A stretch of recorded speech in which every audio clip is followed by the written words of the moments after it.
Hello, hello. How are you all doing? Uh, Dunk says, I forgot I had opened this. I got really confused over where the music was coming from. Sorry about that. I was taking around with my sounds for a bit, and yeah, that music didn't last too long, did it? But yeah. So, how is anyone doing? It's the start of December, and uh right now my streaming schedule is gonna be quite turbulent because over this month I am in the process of starting work in real life. So yeah, I gotta make that dosh. I gotta make that cash. um, but I still want to make sure that I could stream whenever I want, and I figured what better way to continue streaming than to do something that's a bit less strenuous than just playing a game. And in that case, I'm gonna read another story. This time, I'm gonna do a reading of a classic within the creepypasta space. I'm gonna be reading Sonic.exe. But not only that, but I'm also gonna read its lesser known sequel, Sonic.exe Round 2. I apologize for the setup. I'll adjust it after I finish the first story. Um, so my history with Sonic.exe. So this is actually one of the first creepypastas that I have ever read. And I actually do remember being like I wouldn't say I was like scared of the story, but I was kind of like at the time like I just assumed that creepypastas were like real or something. Bear in mind that I was like 11 years old. um, but this story, Sonic.exe has definitely gotten a lot more relevant over the years. Like apparently, it's actually even more popular than its peak back when it first released, which I find shocking. Uh, I barely remember what it was about. Lol, glad I tuned in. Oh, you do not worry, you're gonna remember. um, but yeah, without further ado, let me just start reading the story. And let me get a drink of water real quick because my mouth is kind of a bit sore right now. Okay, I'm ready. Let me start playing some music, some spooky Sonic music. 1 hour of spooky Sonic music for Halloween. Well, it's not Halloween anymore. And let me just share this on in my chat. So yeah. All right, cool. Let's begin. Sonic.exe. Halloween is a state of mind anyway. That is true. Yeah. And by the way, I've said this before in my last stream, but I actually got a new headset, so my audio quality should be a lot better than it was before. Which is great, because I imagine good audio quality is ideal for reading stories. But, let's begin. I'm a total Sonic the Hedgehog fan, much like everyone else. I like the newer games, but I don't mind playing the classics. I don't think I ever played glitchy or hacked games before, though I don't think I want to play any after the experience I had. Okay, so right off the bat, the first paragraph is a mess. I'm a total Sonic fan like everyone else. Okay, I like the newer games. I don't mind playing the classics. It's this sentence, like, I don't think I ever played glitchy or hacked games before, though I don't think I want to play any after the experience I had. Like, that is just kind of like a weird sentence to me. Like, I don't know how this is even relevant that you've never played a glitchy or hacked game before. And also, it's like, the next line contradict what he says. Like, I don't think I've ever played glitchy or hacked games, and then he immediately says, I don't want to play any after what I experienced. So it's like, what? I do like the assumption that everyone is a Sonic fan. I never stopped Sonic. Yeah, it's just like, yeah, that's gonna be more apparent in the sequel to the story, mind you. But yeah. So this first paragraph overall is just rough. Let's continue onward. It started on a nice summer afternoon. I was playing Sonic Unleashed. I like how you get to explore the towns in it. Yeah, you know, the towns are cool. Until I noticed, out of my peripheral vision, that the mailman had arrived and put something in my mailbox as usual and left. like he was playing in the living room and he just see his mailman come by. Okay. I paused my game to go see what I got in the mail. The only thing in the mailbox was a CD case for computers and a note. I took it inside. Alright. I looked at the note first and realized it was from my dear friend, Kyle. You know, I just realized, like, the story could have just started right here. Like, this whole first paragraph is just kind of worthless, basically. I looked at the note first and realized it was from my dear friend, Kyle. Mailman alert! It was from my dear friend Kyle, let's just call him that, whom I hadn't heard from in 2 weeks. I know that because I recognized his handwriting, though what was weird is how it looked. So you recognize his handwriting and yet it looked weird. Okay. It looked badly written and scratchy and somewhat difficult to read, as if Kyle was having a hard time writing it down and did it in a hurry. I mean, okay, you recognize his handwriting, but it's clearly not his usual handwriting. Also, that's just kind of funny to me, like, I don't know, like, I don't know any of my friends' handwriting that well. Like, I'm not gonna look at a piece of paper that my friend wrote and think, oh, this is your handwriting. Like, that's okay. This is what he wrote. Tom, I can't take it anymore. I had to get rid of this thing somehow before it was too late, and I was hoping you'd do it for me. I can't do it. He's after me, and if you don't destroy the CD, he'll come after you too. He's too fast for me. Please, Tom, destroy this godforsaken disc before he comes after you too. It's too late for me. Destroy the disc, and you'll destroy him. But do it quick, otherwise he'll catch you. Don't even play the game. It's what he wants. Just destroy it. Please. Kyle. He sure wrote a lot for supposedly being in a hurry. Well, that was certainly weird. Well, that just happened. Even though Kyle is my best friend and I hadn't seen him in 2 weeks, I didn't do what he asked me. Well, you're a fucking awful friend. I don't think that a simple gaming disc would do anything bad to him. After all, it's just a game, right? Boy, was I wrong about that. Such an eccentric guy, that Kyle. Yeah, for sure. You know, it's... Man, I wish we know more about Kyle. He seems like a very compelling character. Anyway, I look at the disc and it looks like any ordinary computer CDR disc, except it had black marker on it written Sonic.exe, and it was much unlike Kyle's handwriting, his handwriting that's apparently really bad, meaning that he must have gotten it from someone else, like a pawn shop or eBay. When I saw Sonic on the writing of the CD, I was... what? When I saw Sonic on the writing of the CD... You could have said written on the CD. God. Okay. I was actually excited and wanted to play it, since I am a big Sonic fan. Oh. It's all it takes to convince you to play the game that your friend don't want you to play. Okay.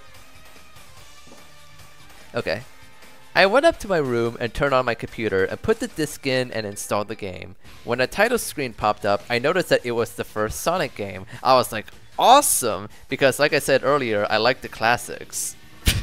Okay? I wonder if it had the regular Windows style installer. Yeah, like what if it had a license agreement in it? You know, it's kind of weird to me. Like... And ask could have a desktop icon. Yeah, like it's called Sonic.exe, and I'm just wondering, like, is this actually like an original game made for the PC, or is this like a ROM hack of a game? Are like are games that are ROM files? They're not like EXEs, are they? Huh. Strange. Let's see.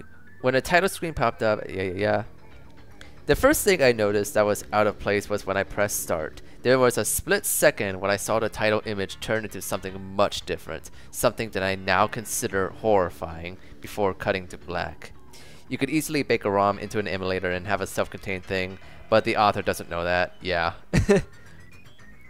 I remember what the image looked like in that split second before the game cut to black. The sky had darkened, the title emblem was rusted and ruined, the Sega 1991 was now instead Sega 666, and the water had turned red, like blood, except it looked hyper-realistic. Oh shit. I like how he remembers all of this in a split second. Yeah, hyper-realistic blood. I think this is where like hyper-realistic blood became like a popular buzzword in creepypastas. I think Squidward Suicide also had that phrase. It's so goofy. But the freakiest thing that was in that split-second frame was Sonic. His eyes were pitch black and bleeding with two glowing red dots staring right at me. And his smile had stretched wider up to the edge of his face. I was rather disturbed about that image when I saw it, though I figured that it was just a glitch and forgot about it. When was this? Late 2000s? Hyper-realistic probably meant 720p? This was a 2010s story, so yeah. But you're probably right, like hyper-realistic in this context would mean like 720p. And his smile stretched wider up to the edge of his face. I was rather disturbed about that image when I saw it, though I figured that it was just a glitch and forgot about it. Yeah, that classic video game glitch where a character's eyes just start bleeding, you know, we all come across that. After it cut to black, it stayed like that for about 10 seconds or so, and then another weird thing happened. The save file selector of Sonic the Hedgehog 3 popped up, and I was like, WTF, what's this doing in the first Sonic game? Anyway, then I noticed something off. The background was a dark cloudy sky with a bad starter speedway level from the Sonic CD, and there was only 3 save files. Okay, hold on. That was a huge ass sentence. As a programmer, I can confirm it's real frustrating when my software starts bleeding hyper-realistic blood. Yeah, I can't imagine how messy that is. Really messes up the inside of the satellite. Okay, God, something that the story has a bad habit of is having run-on sentences. Like, there's so many commas in a sentence alone. Like, have a period or two. The music was that creepy Caverns of Winter music from Earthbound, only it was extended and seemed to have been in reverse. Oh, okay. And the image for the save file where you see a preview of the level you're on is just red static for all 3 files. Wait. And the image for the save file is just red static for all 3 files. Great.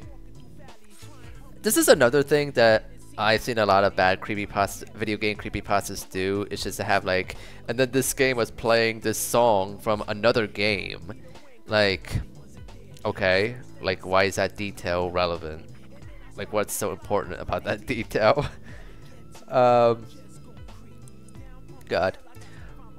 What freaked me out more was the character select. It showed only Tails, Knuckles, and to my surprise, Dr. Robotnik. Now I was sure that something was up. I mean, how can you play as Robotnik in a classic Sonic game, for crying out loud? It's like, okay, so like, all the spooky shit that he saw in like a split second and all this stuff, and just Robotnik being playable in a classic Sonic game is what really gets him rough. Oh man. If Kyle was pranking the protagonist for the funny ROM hack, then he was probably just hoping they hadn't played Earthbound. Yeah, like goddamn. That's when I realized that this wasn't a glitchy game, it was a hacked game. Oh fuck. Yeah, it definitely looked hacked. It was really creepy, but as a smart gamer, I wasn't scared, or at least I tried not to be. I told myself that it was just a hacked game, and there's nothing wrong with that. Okay. Oh, hello, Guramendi, first time chatter. They even did a multiplayer Sonic.exe and Game Jolt, right? But the creepypasta is bad. Yeah, there is like a bunch of Sonic.exe fan games. Like Sonic.exe has had like a huge resurgence of popularity after it like had its initial peak in popularity. And honestly, like some of the stuff that I've seen done with Sonic.exe has actually been like pretty impressive. But the story itself is not very good. Also, thank you so much for following me. I greatly appreciate it. I love the fact that Tom calls himself a smart gamer. That's great. Oh, wait a minute. I just noticed. Okay. Anyways. I told myself, okay. Anyways, shaking off the creeped out feeling, I picked File 1 and chased Tails, and when I selected and it got started... What? Anyways, shaking off the creeped out feeling, I picked File 1 and chose Tails, and when I selected and got started... okay. The game froze for about 5 seconds, and I heard a creepy pixelated laugh that sounded an awful lot like that Kefka guy from Final Fantasy before cutting to black. You know, this Tom guy is actually pretty well versed in his like SNES RPGs. Gotta give it to him. A pixelated laugh, yeah.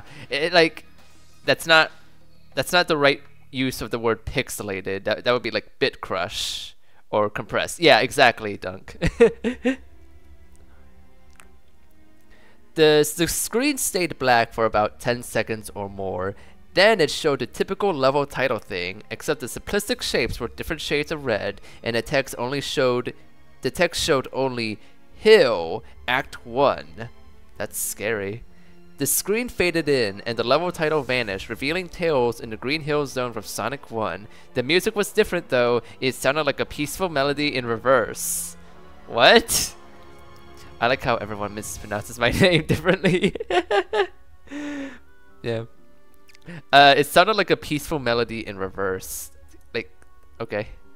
Anyway, I started playing and had Tails start running like you would in any of the classic Sonic games. What was odd was that as Tails was running along the level, there was nothing but flat ground and a few trees for 5 minutes. That was when the peaceful music started to lower down into slow, deep tones very slowly as I kept going. These fucking run-on sentences.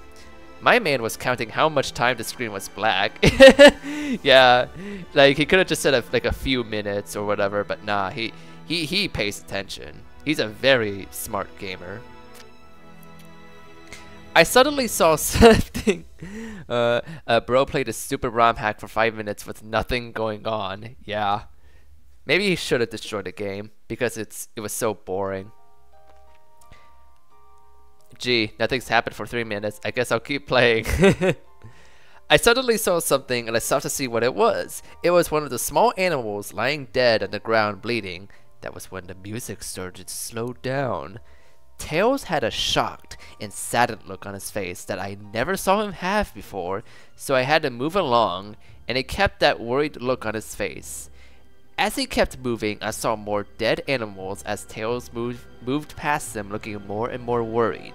As the music lowers and he moves past more dead animals, I was shocked to see how they all died. They looked like somebody killed them in rather gruesome ways. A squirrel was hanging on a tree with what appeared to be his entrails hanging out. A bunny had all 4 of his limbs torn off, and a duck had his eyes gouged out and his throat slit. Okay, so wait, how many periods were there in that whole spiel? 1, 2, 3 sentences, 3 periods. God. Hey, it is a hyper-realistic face, by the way. Anyway, I felt sick to my stomach when I saw this massacre, and apparently so did Tails. After a few more seconds, there were no more animals, and the music seemed to have stopped. I still kept Tails to continue. I mean, yeah, it's a good thing that you kept Tails. It would be bad if you lost him. After a minute passed, after the music stopped, Tails was running up a hill and then he stopped. It wasn't until I saw why. Sonic was there on the other side of the screen with his back against Tails with his eyes closed. Tails looked happy to see Sonic, but then his smile faltered, obviously noticing that Sonic wasn't responding to him, if not acting as if he was totally oblivious of Tails' presence. Tails walked slowly towards Sonic, and I noticed that I wasn't even moving my keyboard to make him move, so this had to have been a cutscene. Well, yeah, I imagine that moving your keyboard doesn't make your character move. Like, why is this not working? Oh, sorry. Alright. Suddenly, I began to have a growing feel of dread as Tails walked closer to Sonic to get his attention. I felt that Tails was in danger and something bad was going to happen. Nice, PC finally gets motion controls. Yeah, it's about fucking time too. Man. I heard faint static growing louder as Tails was but inches away from Sonic and stopped and stuck his hand out to touch him. Ew. That foreboding feeling in my gut was growing stronger, and I felt the urge to tell Tails to get away from Sonic as the static grew louder.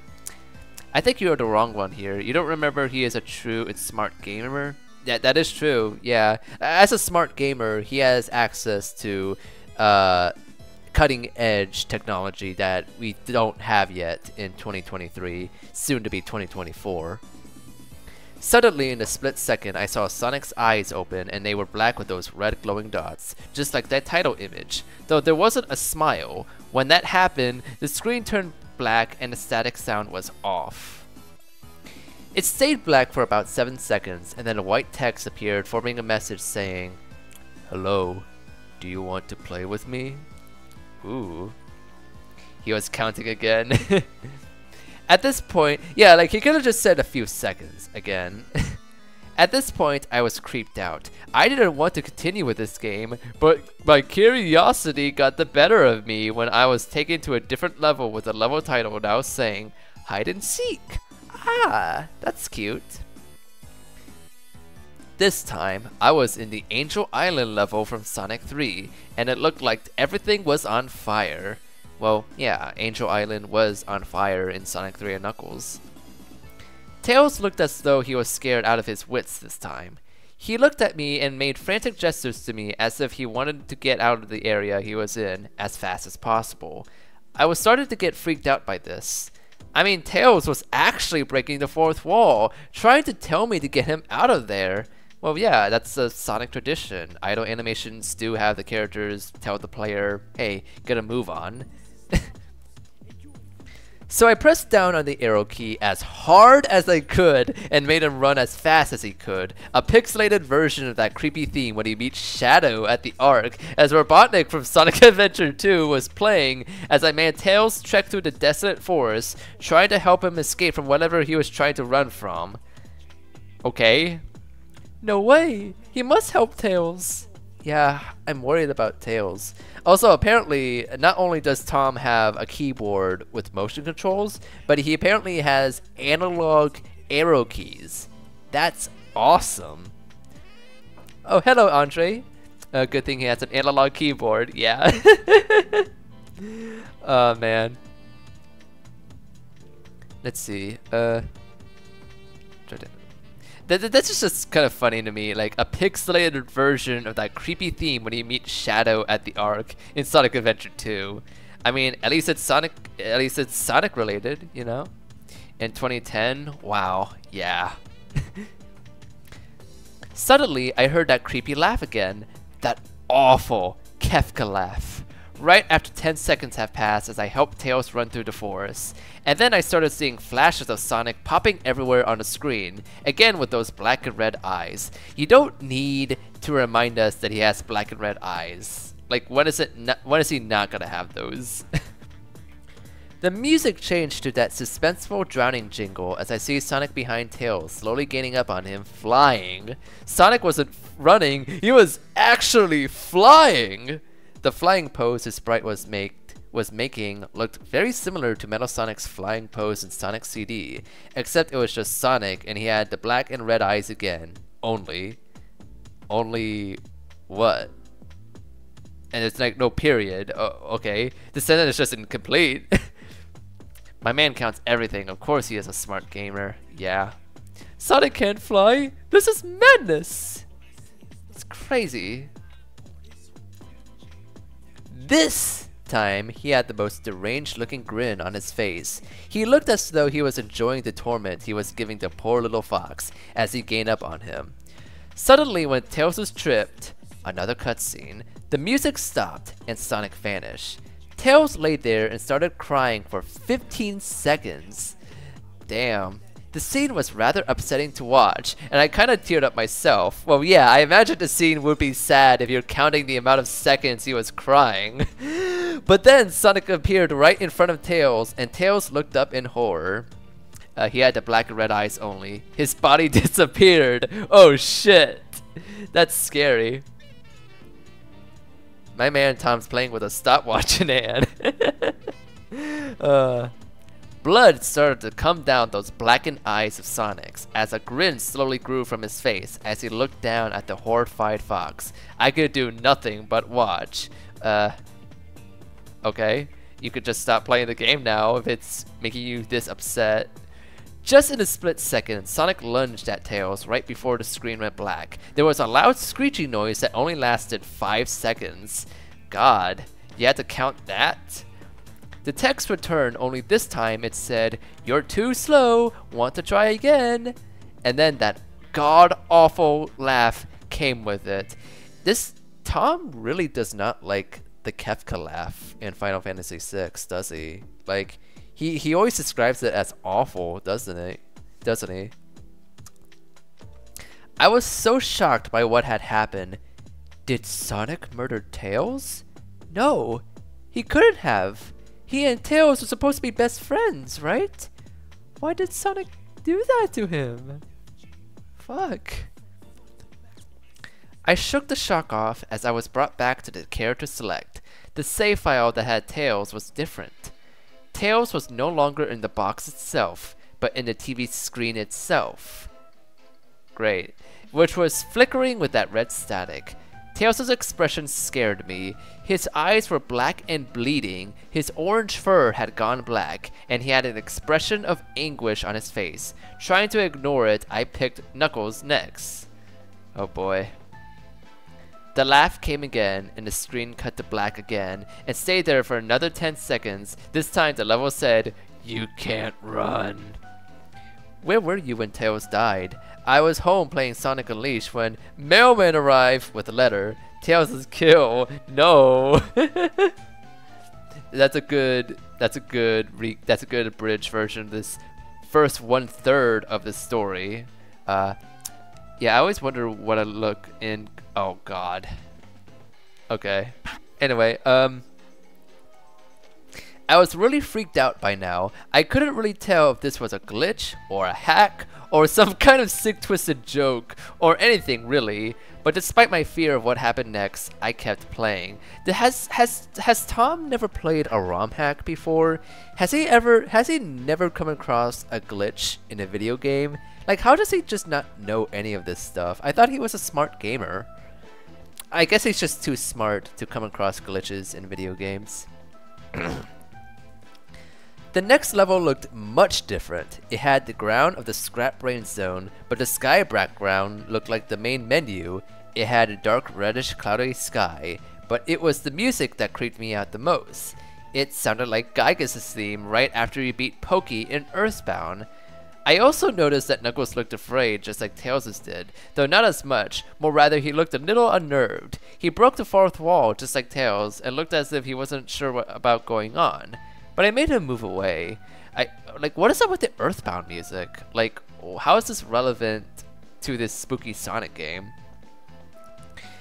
He ran down the straight pathway in this dark level, and as he did, the screen started to flicker red static a couple of times, and then that maddening laugh came again. You know, it's not a good sign in your horror story where the word "again" is constantly popping up throughout the writing of this. You know, I'm just gonna say that right now. Headcanon. Kyle made the hack and thought Tom had never played Earthbound. Yeah, maybe this is the plan all along, is to get Tom curious about what the music is from. Sonic is so evil! Why is he so bad? Oh, I wish I knew too. Then after a few seconds of running, I noticed several bloodstains on the metallic ground. I felt a growing sense of fear again, thinking something horrible was going to happen to Knuckles. He looked nauseated, walking down this blood-stained road, but I still kept him going. Suddenly, as Knuckles ran, Sonic appeared right in front of him with those black and red eyes, and then red static appeared again, when the static vanished showing nothing but black screen with text saying, "Found you!" I was now scared. Sonic found Knuckles already? What was going on? Anyway, red static came again, and then I went back to the level. Knuckles looked like he was panicking, and Sonic was nowhere to be found. And this time, that high-pitched squealing from the Silent Hill 1's final boss was playing. What? In fucking Donkey Case, lol. I like how the descriptions right here are getting like shorter and shorter because a lot of it is just repetition of the same stuff happening. There's nothing remotely scary about "found you." Yeah. It's just goofy. It's just like, that's just kind of funny. Like, I know the sound they're talking about. It's My Heaven from Silent Hill 1. And like, I mean, it is a terrifying song, but also like, what is this doing here in a Sonic fan game thing? Was this some kind of boss battle with Sonic? I hope to God it wasn't, honestly. Well, this person clearly never played Sonic Adventure. Suddenly Sonic appeared, or Sonic 3 and Knuckles, you know? Anyway. Suddenly, Sonic appeared right behind Knuckles in what appeared to be pixelated black smoke. I made Knuckles turn and then punch Sonic, but Sonic vanished in black pixelated smoke before I could even land a hit. That terrible laugh went off again. Then Sonic appeared behind Knuckles again, and then I made him punch again, and Sonic vanished again, laughing. That's 3 agains! Oh my god. I don't understand how something so bad could have such good fan games. That is, the only thing I expected was that they would make a Sonic.exe multiplayer game, and the worst thing is that it is really good. Yeah, again, it's like, it's kind of interesting how much this story got popular despite how poorly written this is. The legacy of Sonic.exe has certainly been powerful. Another cutscene played as Sonic fell to his knees and clutched his head, sobbing. I felt his agony. Sonic was actually driving us both crazy. And then in a split second, Sonic lunged at Knuckles and the screen went black with another distorted screeching noise that lasted for at least 3 seconds. Oh shit. 3. Another text message appeared. So many souls to play with, so little time. Would you agree?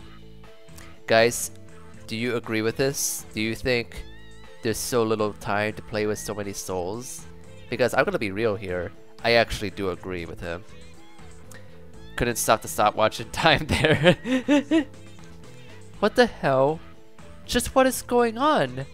I started to think Sonic was actually trying to talk to me through the game, but I was too scared to think that. Imagine if he played a video game that like gives you you know, tutorials. Basically, the game is talking to you. That would freak the shit out of Tom, the smart gamer.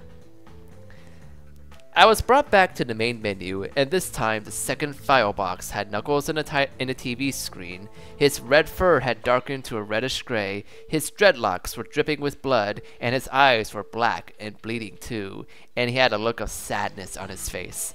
I began to think that those are the actual characters trapped in those TV screens on the save files, but I couldn't believe it. I didn't want to believe it. Like, the next Sonic game comes out and there is no Tails or Knuckles. They are gone forever. So I shut off the game and took a break. Ignore the advertisements there. I shut off the game and took a break. I took a nap, which I hadn't, because I then began to have the most disturbing nightmare. I was in pitch black darkness, though I was under the light given off by the lamp that hung high above my head. I could hear the cries of Knuckles and Tails nearby. They were saying stuff like, "Help us!" and "Why did you give us to him?" and "Run away before he gets you too." I was starting to think, and then I was too scared to think that, you know, that doesn't sound right together. Sega issues an announcement saying, "Sorry folks, Sonic killed Tails and Knuckles. We can't put them in the next game." Hello, Sonic7. How are you doing? I am currently reading Sonic.exe, and later on, I'm gonna be reading its lesser-known sequel, Sonic.exe/Round 2, after a break. For real, there are 3 Dark Souls games and 4 standalone games, and all of them probably run you 50 hours or more on your first playthrough. Man.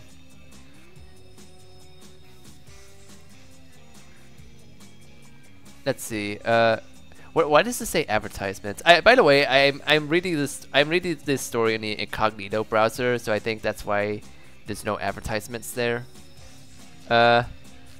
Anyway. Their cries died out as I then heard Sonic laugh. His laugh. It sounded a lot like the distorted Kefka laugh. Well, yeah, it does. You said that before. You're a lot of fun to play with, kid. Just like your friend Kyle.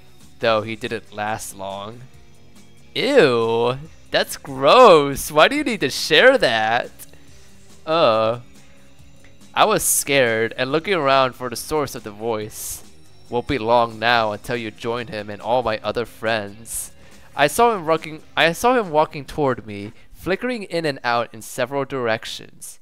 You can't run, kid. You're in my world now, just like the others.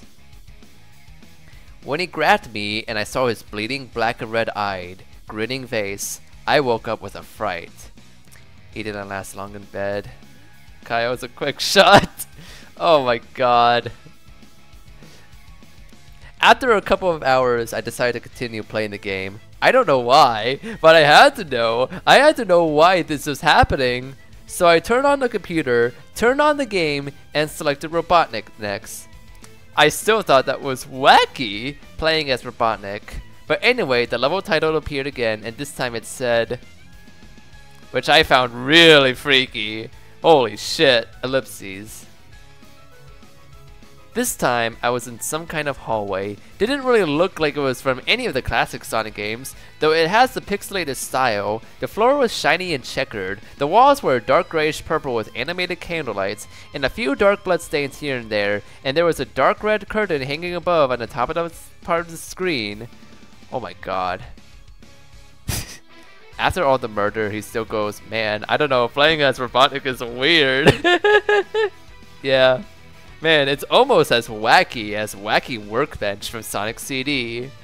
Every 12 seconds or so, that red curtain sways very slowly, but whenever you're playing the game, you could barely see it move. Okay. The music was oddly pleasant, a piano playing a rather sad yet peaceful song. But I knew better. This was the song that played in Hill Act 1, only it wasn't in reverse. Oh no! Tom's stopwatch is the real hero of the story. Yeah. It's really good to document time. Why are these paragraphs so fucking beefy? Holy shit. But anyway, Robotnik didn't look entirely nervous like Tails and Knuckles did, but he did have a suspicious look on his face as if he was just a bit paranoid. He did a little animation when I just left him standing. He turns his head to the left and then to the right at least twice, and then shrugs at me as if he has no idea where he was or what was going on. Maya man, how do you know that curtains sway every 12 seconds if it is hard to see? Yeah. A stage curtain? I think we have a blood whistle crossover in our hands. Oh, I'm so excited. I can't wait to see it appear. That's gotta be in Sonic.exe round 3. Let's see. Even though I was scared out of my mind about what was going to happen, I had Robotnik continue onward. He did his usual running animation. You know, when you've beaten him at the end of the classic Sonic game and you chase him, as we continue going through the hallway. Then I stopped at a long flight of stairs, leading downward. Now I was nervous. Even Robotnik seemed unsure of himself, though I pressed onward. Why is this a separate paragraph? As I led Robotnik down the stairs, I noticed that the walls have gotten darker and more reddish. The red torches are now an eerie blue. Then we landed onto another hallway. This one was longer than the last one, or at least it felt like it. And then we headed down another flight of stairs down. This one was much longer, took at least 1 full minute. Oh yeah, you did a reading of the Blood Whistle creepypasta too, right? Is there a VOD I can watch of that somewhere? Yes, there is. I have a YouTube channel. Let me pull it up real quick. But yeah, I upload all my VODs on YouTube. Let me give you a link. Where is it? Okay. And alright. Here you go. Yeah, you could go watch that. Let's see. And then I heard that horrid Kefka laugh again, and then the music slowly faded until it was quiet. As it did, the walls turned more dark red, and the torches were a black flame now. That's pretty cool. When Robotnik landed onto the third hallway, I noticed he now looked really creeped out. Though he tried to hide it, I couldn't blame him. I was scared too. Another standalone paragraph sentence. Oh my god. The walls were more reddish than before, now that the torches are shining blue light in them instead of the earlier red. God. Suddenly, Sonic popped right in front of Robotnik the same way he did Knuckles, and then red static. The red static lasted for about 15 seconds, and it showed me a most unpleasant image. What is it? The image showed a hyper-realistic of Sonic standing a hyper-realistic what? A hyper-realistic of Sonic standing in the darkness where you can only see his face while his head and torso faded into black. And when I say hyper-realistic, I mean like he looks so real you can actually see the lines in his blue fur, as if you could actually feel the fur if you touch the screen. Oh my god. Imagine if Tom gets to see the Sonic movie design and he's just so scared by how there's like actual quills in that model. I bet Tom wanted to reach into the screen and pet the fluffy Sonic. Yeah, he seems very soft. I'm just realizing the coincidence that Tom is also the name of like the human man character in the Sonic movie. Holy shit. Oh my god, what if this is actually Tom from the Sonic movie, guys? Oh my god. His face. Oh god, he had the most horrifying smile I had ever seen. And that's saying something, considering I saw the image at the start of the game. Right, that split second. His eyes are wide and black, and once again crying blood, which also looked hyper-realistic. And there were 2 small glowing red dots in those black eyes staring right at me, as if staring into my mind. His grin was wide and demonic. It literally stretched to the sides of his face like a Cheshire cat, except Sonic had fangs, very sharp fangs, much like the werehog's teeth, except more vicious looking. Somewhat yellowish, and from the look of it, he had stains of blood and small bits of flesh on his lips and fangs, as if he ate some animal. Damn. Aw, Sonic's crying. Tom's gotta reach into the screen and pet him, right? That would be a great idea. Yeah. PSA to anyone watching, if your pet is crying hyper-realistic tears of blood, just give them a good pet. It's gonna cheer them up real good. That split second where he saw that Sonic had red eyes, his second was renamed 666. Yeah. I stared at that gruesome image for a good 30 seconds. Got a stopwatch ready? Never taking my eyes off it. I felt as if he was actually looking at me, smiling at me. That face, it just took 10 seconds for it to etch itself into my brain for good. Like, he really did just look at his screen like... for 30 seconds. God. Then the screen flickered with red static again 3 times, and on the 3rd time I heard the Kefka laugh, except this time it sounded distorted, demonic even. It went back to the image again, except this time there was the text again, though it was messed up, but it was pretty much one of the most horrifying things I looked at since I had this game. I am God. Don't talk nonsense. Everything in the story takes 3 seconds at the absolute minimum. It was when I read that message while looking at Sonic when it hit me. I realized right there and then, oh shit, he's gonna spit facts. This Sonic was a monster. A pure, evil, sadistic, all-powerful, nightmarish, demented monster. And all of his victims, including Tails, Knuckles, Robotnik, and possibly Kyle, are just his little toys, and the game is the very gateway into his chaotic, nightmarish world and the very hell his victims are trapped in. Suddenly, in an actual split second, I screamed as Sonic lunged at the screen, screeching loudly with his mouth wide open to an unnatural length, revealing nothing but a literally spiraling abyss of pure darkness before the red static came again. This time much louder and distorted, so loud that it hurt my ears. I yelled and grabbed my ears as the red static screeched for a good 7 seconds. Damn. Auto mod. Come on. I'm gonna put coward in the words that are allowed. Sorry, I forgot he is smart. Sounds great. Now give God Sonic some head pats, Tom. You coward. Yeah. Advertisements. Then it stopped and showed nothing but black screen.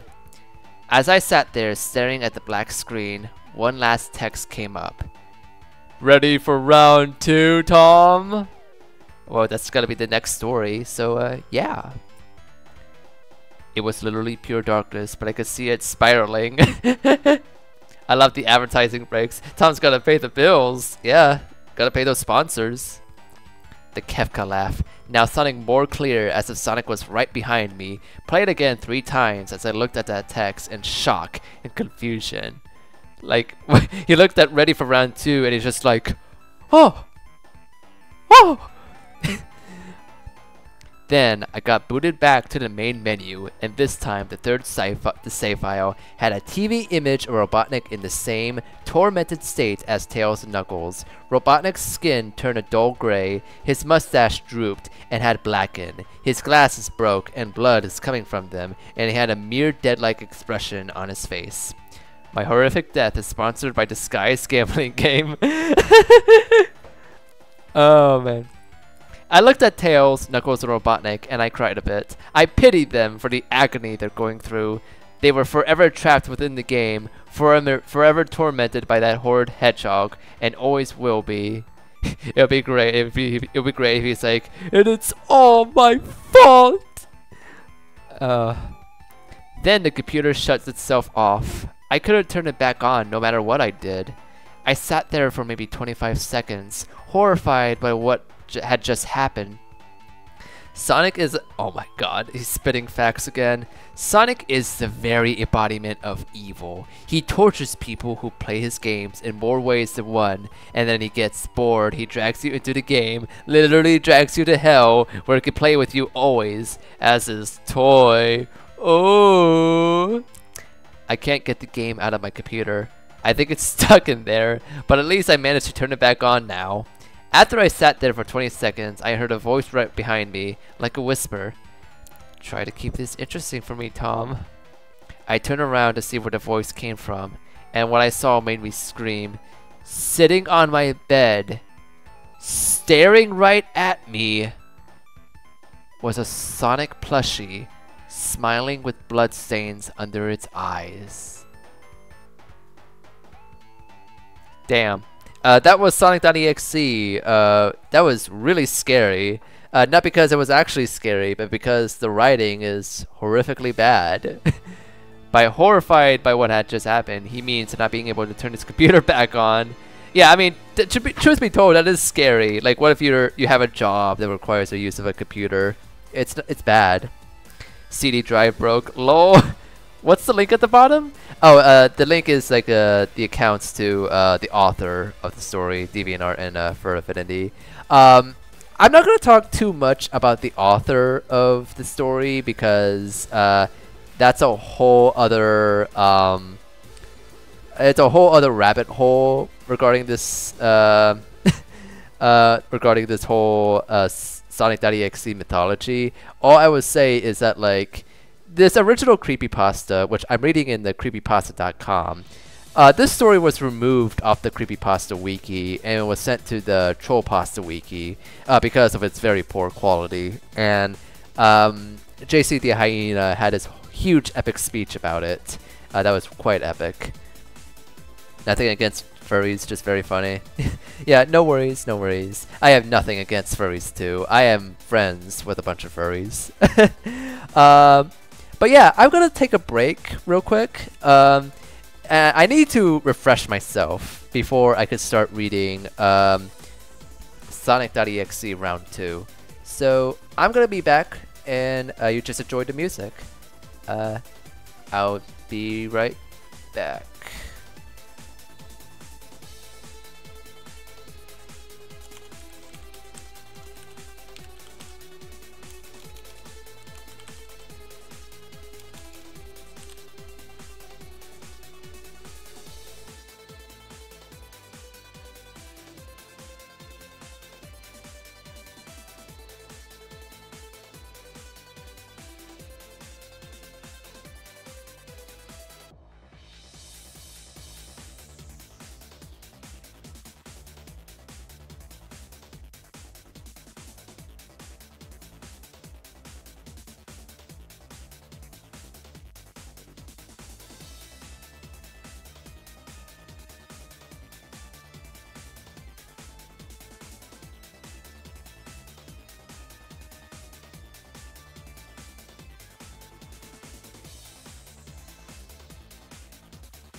All right, I'm back, and first off, whoa, oop. First off, I gotta adjust the window for a bit, so let me take care of that.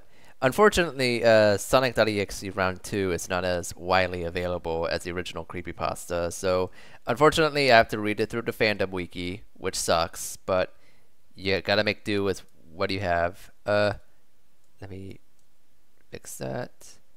That should be good.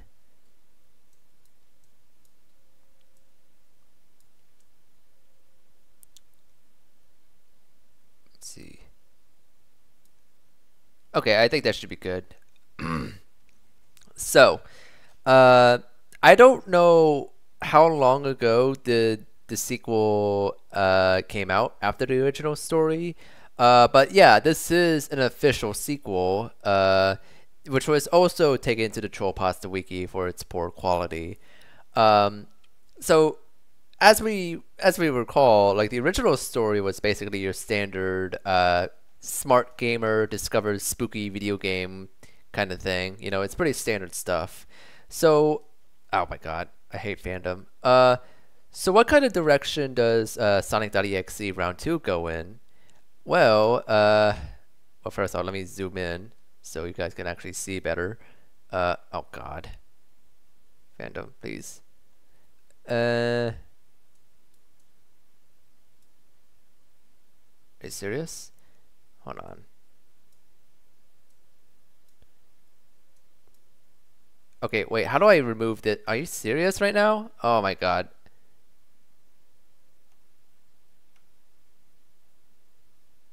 This fucking banner is just like covering a huge bunch of text there.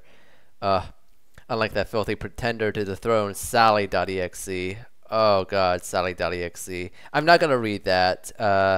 That's a whole other can of worms. But yeah, let's see. Oh wait, no, never mind. Oops. Okay.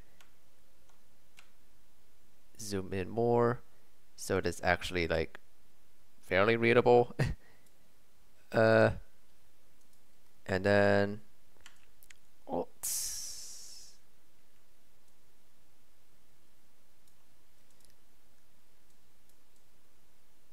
Oh my god, this sucks. But okay. There we go. You could always just copy and paste it into the text document. I could do that, but I don't know. I feel I'm worried that I might mess something up and stuff. But yeah, gotta get it out of the way. Okay, so let's get started, and let me pull up some spooky music.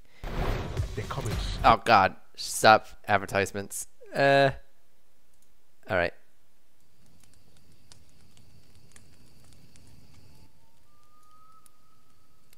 Let's begin. A literal can of worms given a certain moment in that story. Alright, let's begin. It's been more than a year now ever since the Sonic.exe murders began to happen, and the police department still doesn't know who's doing it or why it's happening. We're off to a fantastic start. The Sonic.exe murders, that's what it's called, and they don't know who's doing it or why it's happening. Okay. The first murders looked as though the killer did a sloppy job at it, but over time the killings, or at least some of the guys back at the station thinks it's just killings, have gotten more elaborate. Bodies have been starting to look like the victims just dropped dead, or there were disappearances. One thing is certain, all the victims seem to each have a burned/destroyed computer with some data from a game called Sonic.exe. Like the .exe is just like the file name, obviously. It would just be called Sonic then, right? Or is it literally just called Sonic.exe? Is it like Sonic.exe.exe? They did kill in the console, lol. Yeah. None of us have found any connections or clues that could help us learn why all this is happening. Well, no, that's not true. There was one cop who may have uncovered more about the murders than we did. So what are you guys doing? Man, I hate when my computer gets burned slash destroyed. Yeah, it's like, you can't get that repaired. The guy's name was Derek Green. It's a little loud on my end. Hold on. Okay. The guy's name was Derek Green, a really good detective, mainly because he was always teamed up with his sister, Chelsea. Chelsea? Is that how you pronounce it? They were assigned to investigate the Sonic.exe murders. I should know because I was their boss at the time. They're both dead. Well, shit. Story's over, guys. Thank you so much for watching. I hope you had a good day. Let's continue. Sometimes I wonder if I should have helped him. I don't know. Anyways, the boys have found Derek's diary when he investigated his apartment. He hasn't been in his home for weeks. The diary recorded all what Derek found in his investigation. My god, did he write down a lot, especially after the chief of police took him off the case. And a lot of what he wrote down seems to connect a lot and about what's going on with these murders. At least, I hope he was onto something. Here is what Derek wrote. Okay, is it just me, or is the writing in this story like considerably worse than the first story? Oh boy, yeah, I forgot. This story is told in a diary format, so there's gonna be a bunch of dates. 7 p.m. September 15, 2011. Happy birthday to me! I got this diary as a gift from my sister Chelsea. This will certainly come in handy when we both do another investigation. Oh, I forgot to tell you. Name's Derek Green. I'm a detective. Wow, I'm not really good at this. Okay, cool. Hopefully I'll get better as I write in this. Anyways, I'll let you know if anything else happens. This just seems really corny to me. I'm not gonna lie. Like, this is like a sibling detective duo, and this guy really presents himself like, hey guys, it's me. Like, the first story was certainly goofy, but it was at least somewhat grounded. This feels very like, I don't know, this feels kind of high concept to me. I can't imagine a detective would write like that. Yeah, like, jeez. October 24th. Wow, pretty interesting way to start off a case on Halloween. Our boss told us there's a stiff in one of our local suburbs, and he wants us to check it out. Wow, been a while since me and Chelsea took a murder case. This might be interesting. We're in the truck right now, and we're heading for the house. 2:30 p.m. Jesus. Whatever happened in this house, I was not expecting. I never used a police notebook ever. Wait, how did I become a detective again? Yeah, like what? What do you... This is so silly. I've seen a lot of... Wait.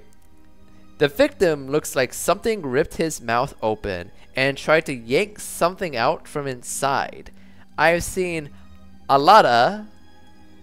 is this a person? A lot of messed up ways to kill a person, but this is rather strange. I don't really think any more person would do this. A detective would not write like this. Holy shit. Rule. Alada and Rule, a famous duo, the two genders. The cop present at the crime scene told us that the kid was like this for 2 days, and his parents just discovered his body and called us in this morning.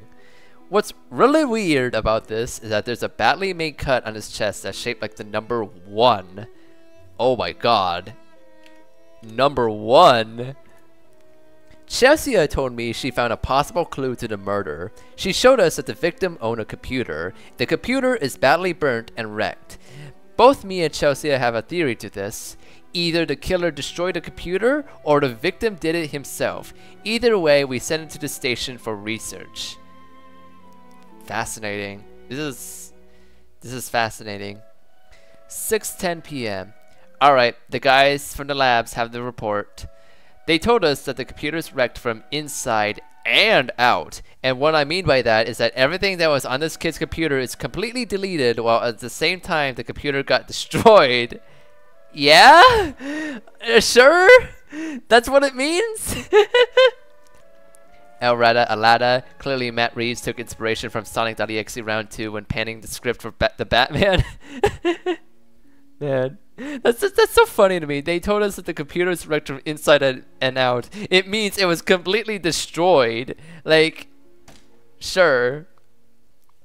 I tried to do the Disco Elysium skill check joke, but I couldn't come up with one, so I pretended and wrote something really funny.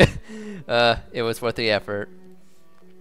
4:30 p.m. November 11th.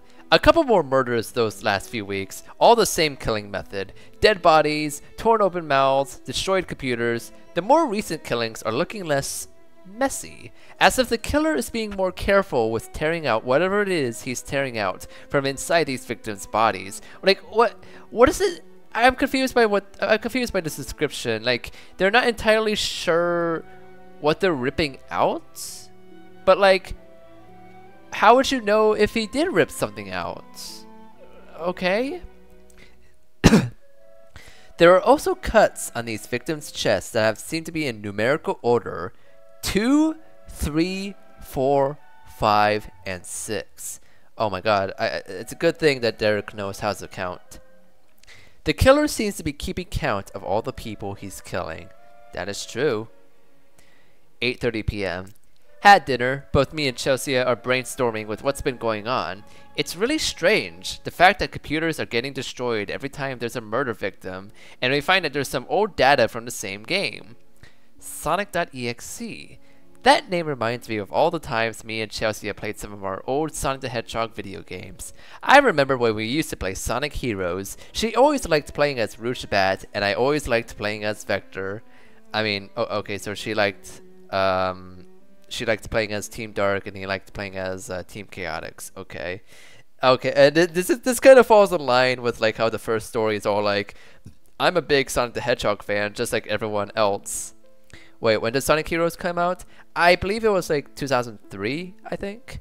So yeah, it's on schedule. Hold on, let me adjust the window once more. This is weird banner. Okay. But it's weird. What does a Sonic game, a possibly fan-made one at that, got to do with all these killings? I am asking the same question. Someone who writes like this would prefer Team Chaotix. So that would have been less than 10 years before the story takes place. Sort of reasonable. Yeah. Another murder. Big surprise there. So that's actually a point I had to make here. Like, an aspect of creepypastas that not every creepypasta has to be like this, but like a good aspect of a creepypasta is that it has to be like, it has to feel convincing enough, you know? Like, you read the story and you would think, oh my god, this could have possibly happened. And, you know, as poorly written as the first Sonic.exe was, it is a fairly mundane story about a guy playing a spooky video game. Like, sure, whatever, it's hard to believe, but it is tangible in reality. This whole story, where it's all about like this huge detective case, about this whole streak of murders that has been going on based around this game, like, how have I not heard of this? You know, in the news and shit. What is that gonna do to Sega stocks and shit? Oh man. Another murder, big surprise there. But now both me and Chelsea agree that all these murders are connected with that game. Maybe the killer made it as his killing card? The chief told us not to worry so much about a simple video game and just stick with what's going on with the murders. Yeah, like we could Google it and see it's not happening. Yeah. It's just like the story, the immediate problem with the sequel right off the bat is the fact that it fails to get me immersed into this situation, and it's certainly not gonna do a good job of that with what it has to say going forward.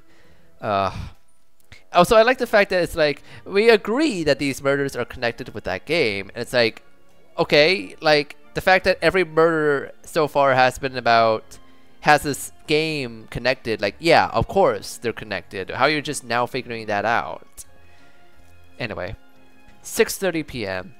Autopsy came in again. The doctors told us that inside from the wounds from the chest and the mouth, the victims don't seem to show any signs of a murder or a struggle. In fact, as baffling as it seems, All the victims appear to be in perfect health, apart from the fact that they're dead.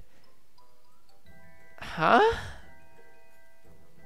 I air-checked the word dead because that's where the report came out really disturbing. I like when a horror story denotes something as disturbing. The doctor stated that they're all in what appears to be a persistent vegetative state. Is that like, that's capitalized. Is that actually a thing? Okay. I don't know why it's in all caps. I do like how the text Sonic.exe is the only thing they can recover from the computers, but that's just how all the computer's forensics work. Yeah. The last sentence of that previous paragraph is paraphrased directly from the prologue chapter of Harry Potter and the Goblet of Fire. Huh. Interesting. Meaning that these people are in fact still alive, their brains and hearts are still working, but they're all in an empty, dead-like state, as if something robbed them of their minds or sense of self. So like, I'm confused. Like, they said previously that like they tore something out from their mouths. Is that referring to the souls? Because correct me if I'm wrong, but I don't think souls come out of mouths.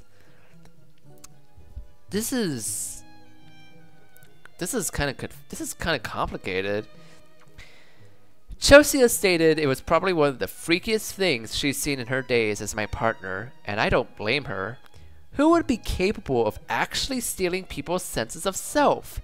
It's like the devil is handpicking innocent people and robbing them of their souls for eternal damnation.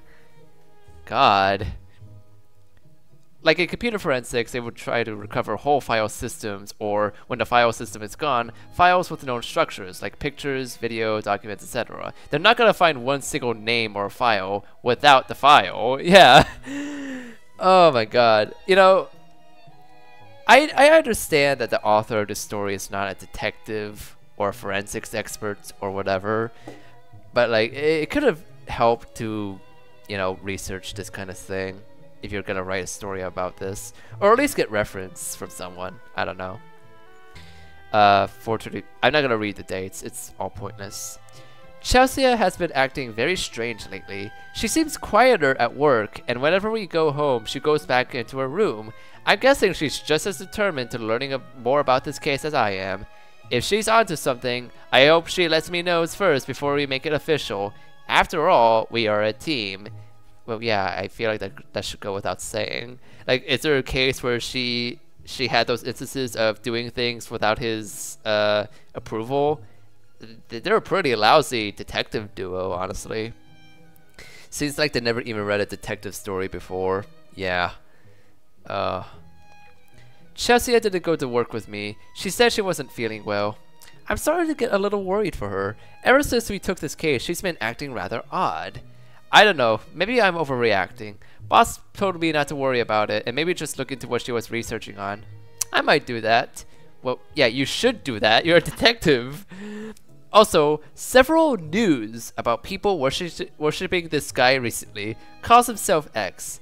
I swear, the things kids would be into these nowadays. Okay.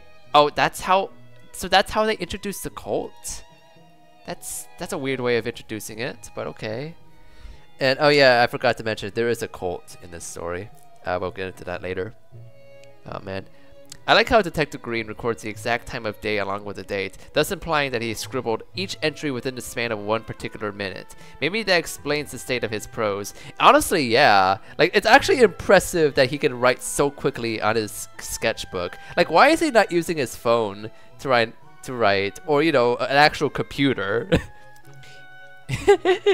Elon Musk detected.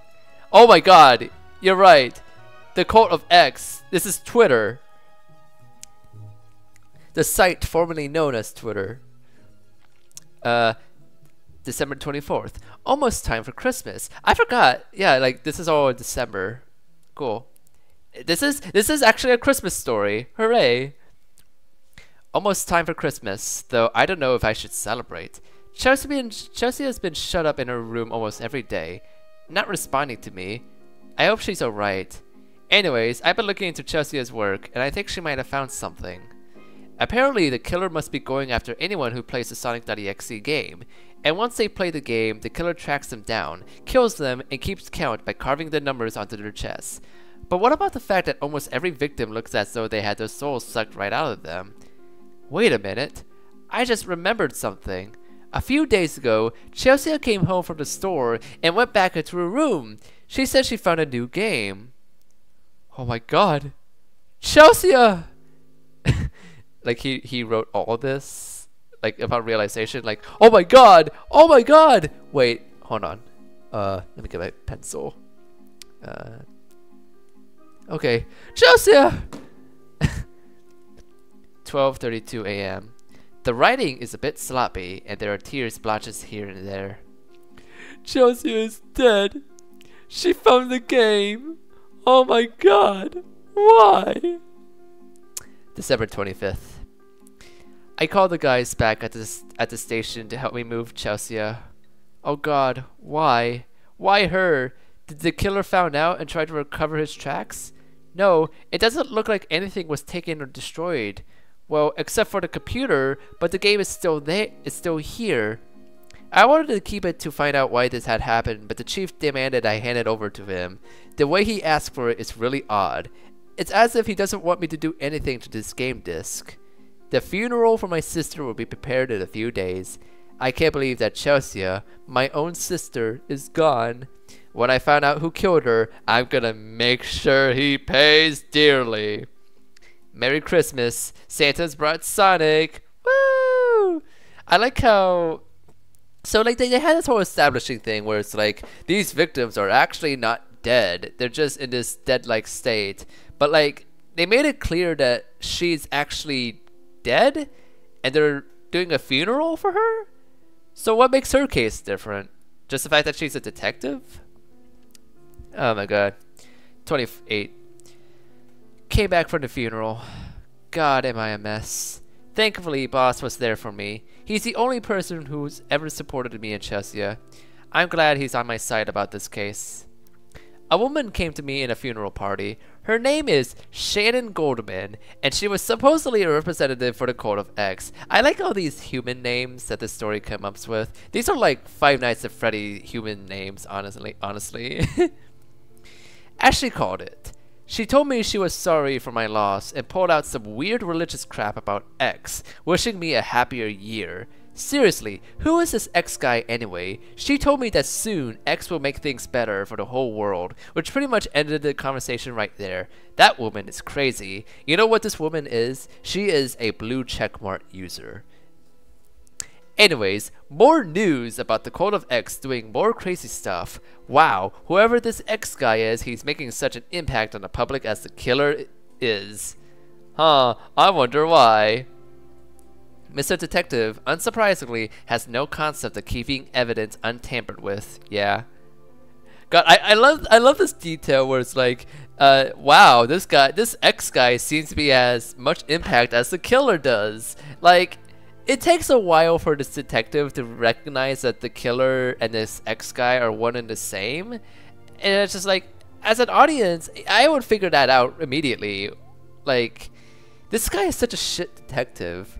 You know, Tom may be a smart gamer, but Derek is a non-smart detective. January 2nd. Another murder. Jesus. Oh no! Not Jesus! Fuck! I remember, actually, I joked about that. I remember watching this YouTube channel that reads a bunch of bad creepypastas, and they kind of made the same joke about that. Like, oh no, they killed Jesus again! Makes Harry the Boys look professional. Most cults label themselves as cults, by the way. Very helpful of them. Yeah, it's very convenient. I'm glad they're honest. I gotta know what it is, Chelsea. Wait. Jesus, this guy never has a break with this, does he? This is like this 20-second killing. What is he trying to gain from killing all the people? And how the hell is he getting away with it so goddamn easily? I gotta know what it is Chelsea was finding. She was onto something, I just know it. Maybe if I look around in her room, I might find a clue. Ooh. 5:30 p.m. Well, whatever Chelsea found, she left a lot of good clues for me. The computer isn't entirely broken.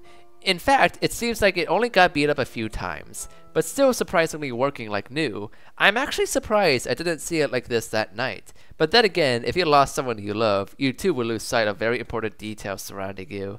Honestly, that's a fine justification. Anyways, I checked the computer and there's an icon for the Sonic.exe game on her desktop. My god, how the hell did Chelsea even get this? I guess it doesn't really matter. What's really important is what I found in her notes. Apparently Chelsea was terrified of this game. Something about the game scared the crap out of her. In fact, according to what she wrote down, she made it seem like the game is cursed or something. But what can't be the case, but that can't be the case. There's no way a computer game would harm anyone. Right? Oh my god. It did ask to get a desktop shortcut. I knew it. Wow. January 3rd. Okay, I changed my mind. Maybe there is something spooky about the game after all. Oh fuck. Last night I had a dream. No, a nightmare more like. I remember it well. I was trapped in darkness. All was quiet except someone was laughing and talking to me. I kept having visions of Sonic the Hedgehog smiling and appearing all around me as he talked to me. He told me to play the game over and over again, each time sounding more impatient. When he got to my face and yelled, "Play it," that's when I woke up with a fright. I'm getting deja vu right now. Why would Sonic want me to play a game that possibly killed my sister? I like how he says it's like the 22nd killing because he's unsure of the exact number, despite the fact that the killer carves a number directly into each victim's chest. Yeah, well, Andre, you have to keep in mind that Derek just lost his sister. Sometimes you do lose track of important details. Play it, dude. Come on, it's great. Play it. I swear you love it. Play it. Come on. Oh my god. Another murder. Number 24. I hope they have a good friend named number 25. And the cult of X seem to be pestering the public more and more. What's their deal? Don't they realize that there's a killer on the loose? Wait a minute. What if this X weirdo is the killer? Nah, I don't believe it. I think that's bullshit. You're pulling things out of thin air, Derek. What kind of detective are you? It would make sense. Ever since these murders started, this cult has been hanging around recruiting more and more people. And this X character they're worshipping, who is he? I don't know, Mega Man X? Why is it that this cult even started after several murders have taken place? I looked over Chelsea's notes again and she seemed to agree with me. Apparently X has something to do with the Sonic.exe game. Did he make the game? Is he somehow got a hold of it and thought, hey, if I kill people with this game, people will like me? What? If what X is doing is real, then something is seriously wrong here. It's almost like a real instance of this sort of thing would result in this detective being taken off the case. Yeah. I love how these creepypasta characters have these super specific nightmares, and I just get a dream about temporary character Joe Biden. Oh my god. God. I'm trying to wrap my head around this. God. If we're going with the whole interpretation that this is actually a cult of the social media site X and all the cult members are blue checkmark users, are they basically inflicting dead internet theory into real life? Because if that's the case, that's truly scary. Oh my god, this fucking story. 6:30 p.m. Unbelievable! The chief of police came over to my apartment a while ago and told me that the investigation may be too much for me to handle, and he said I was off the case. What the hell? I practically found a lot of evidence for it, and he practically told me that I shouldn't continue on. He also said that Chelsea would have wanted me to quit with us after what happened. Bullshit! Whatever. I'm not gonna let some fathead stop me from solving this case. Dude, that's not nice. I'm gonna find out who X really is, why he's doing all this, and I'm gonna turn him in. Dead internet theory is nonsense. I'll make it real then. Again, walked so practically could run. God, yeah, I forgot about this part. Like, practically is so overused in this story as much as again was. Like I grew to dislike using the word practically because it doesn't really mean anything to me anymore. Like, it doesn't, like in this instance, it doesn't really describe anything. Whatever, okay. 5:30 p.m. More murders. We're up to 28 now. The boss contacts me about it every now and then behind the chief's back. He told me that whoever is causing all these murders is one smart son of a bitch. I can't really blame him. As much as I hate to admit it, I have to give X credit for being able to kill 28 people so far. That's kind of a fucked up thing to say for a real detective, right? Like, it's like, man, I gotta give credit to this person for just literally killing a whole fucking store of people. Like, goddamn. Wait, the chief of police isn't his boss? Yeah, like I don't get this part. Like, there's a chief of police and a boss? Shout out to the killer, big respect. Yeah. Cult of X gang, we love fucking murder. Let's see. Anyways, I've looked over Chelsea's notes again, and what she wrote down before she got attacked was very odd, nonsensical stuff about a Sonic plushie always watching her, spying on her. Oh yeah, this story actually tries to explain the whole Sonic plushie thing at the end of the first story, and it's really stupid. I never saw a Sonic doll in the apartment. Then again, I never questioned my sister's sanity. She was always the smart one in things, and it just pains me to realize how broken she was just before she died. I didn't tell the boss about X or Chelsea's notes. I know he won't believe me. Nobody will. I guess if you had to solve a case, you had to do it yourself. Okay, what? Okay, so first off, she's like the smart one in the duo. That makes sense. 8:30 p.m. Oh my god. Someone sent a friend request on my Skype. You guys remember Skype? He calls himself Cole. He said, like, Cole Sprouse of Sweet Life of Zack and Cody fame? Of, was it Dylan Sprouse or Cole Sprouse that played that Jughead character from Riverdale? I don't know my twins. Skype. Wow, haven't thought about that for years. Yeah. I really don't have a choice. I'm willing to do anything to put an end to this. Anyways, Cole told me that I first had to get files of all the victims in the Sonic.exe murders. That's what the news is starting to call them now that the police has confirmed the old game data in the computers as evidence. So wait, was it not called the Sonic.exe murders before? What? So the chief took him off the case but didn't assign him to a new case at any point? Yeah, like, I don't know. Like, to be honest, like, the chief, the boss, I don't know. Like, they were right, honestly, because this detective, Derek, is not doing a good job. So I think it's good that he's off the case.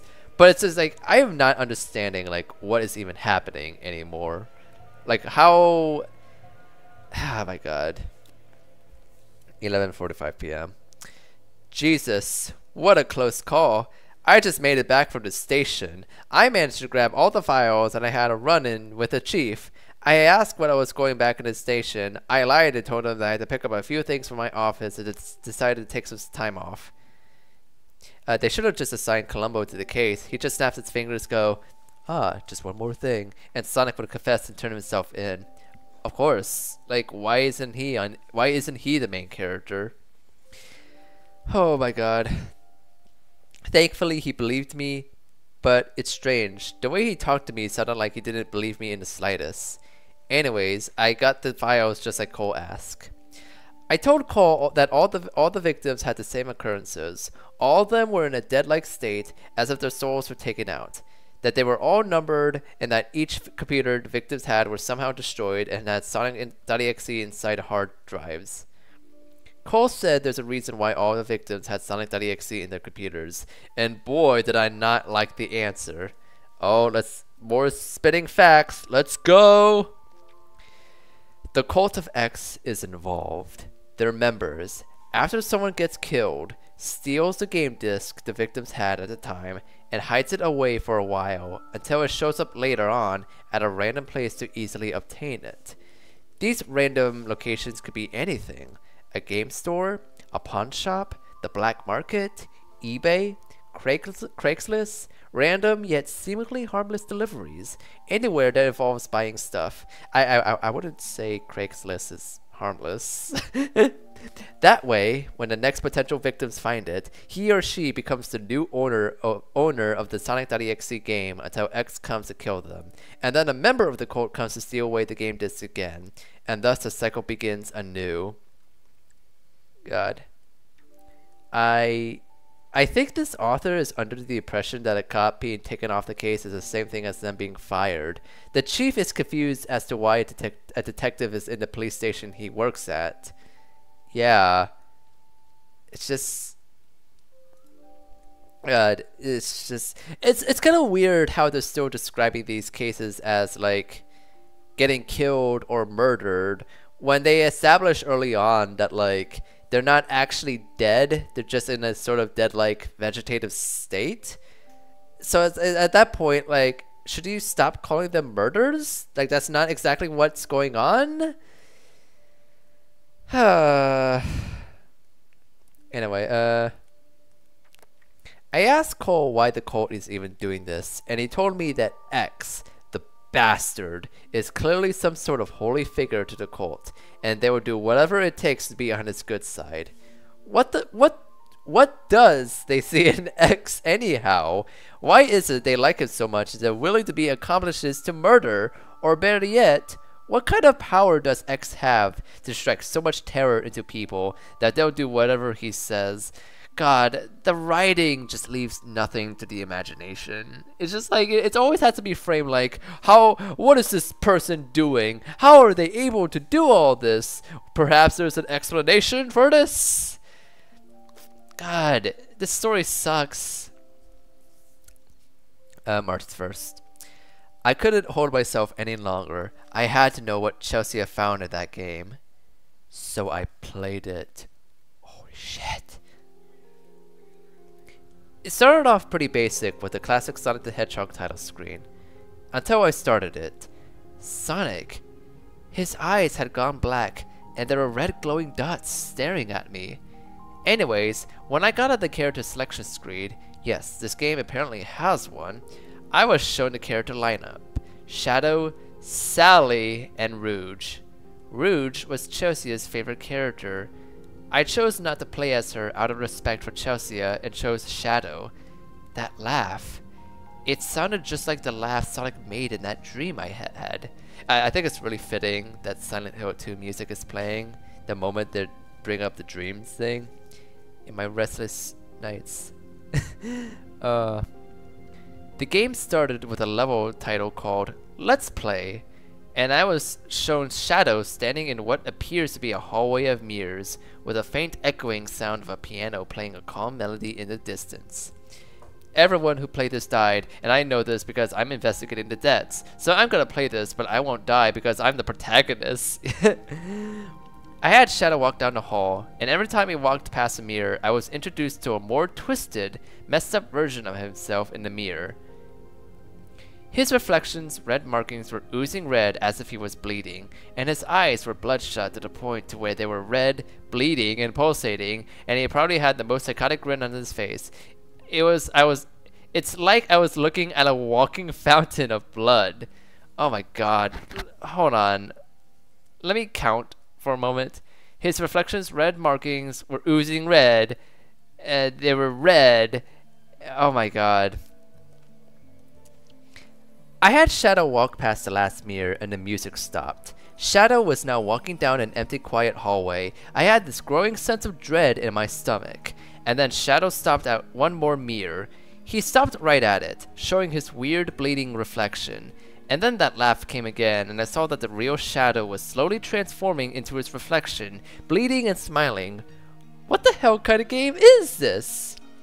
In my restless dreams, I see that town, Emerald Hill. Ah. When I came back to the level, Shadow was sitting on the floor, cradling in a half fetal position like a child, just grinning that freaky grin. Wait. Oh wait, hold on, I skipped the paragraph. And then Sonic appeared with those black and red eyes, red tears coming down his face. He smiled as he looked at Shadow, and the screen went black, and then came a message on the screen. It's not the outside that's important, it's who you are on the inside that really intrigues me. Oh hell yeah. When it came back to the level, Shadow was sitting on the floor, cradling in a half-fetal position like a child, just grinning that freaky grin. Then Sonic smiled as he looked at me, and then he lunged at Shadow, the screen going black with a loud, pixelated screeching noise. Gah! I still feel as if I could still hear it ringing in my ears. That laugh came again, and another message.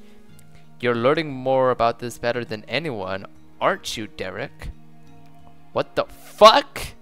How the hell does this game know me? This doesn't make any sense! It brought me back to the main menu, and I saw that Shadow was now in one of the TV screens looking as he did earlier, looking rather mindlessly happy. I had to turn the game off. My head hurt so much from all this. Was Chelsea found? A haunted computer game? And now some guy is using this as an excuse to kill people? Just to gain a cult? Hold on. I was about to sneeze. I just don't get it. Why is all of this happening? Who is X? Who is X? Who is X? Sonic? Oh my god. Looking at the player. Look, I'm gonna do a cool trick. It's Elon Musk, obviously. Yeah. God. Reminder that this guy is writing this all down in his notebook. So like he's writing in all caps and shit, being melodramatic. This is insane. Okay. I've come to the conclusion. It's obvious that X is no ordinary human being.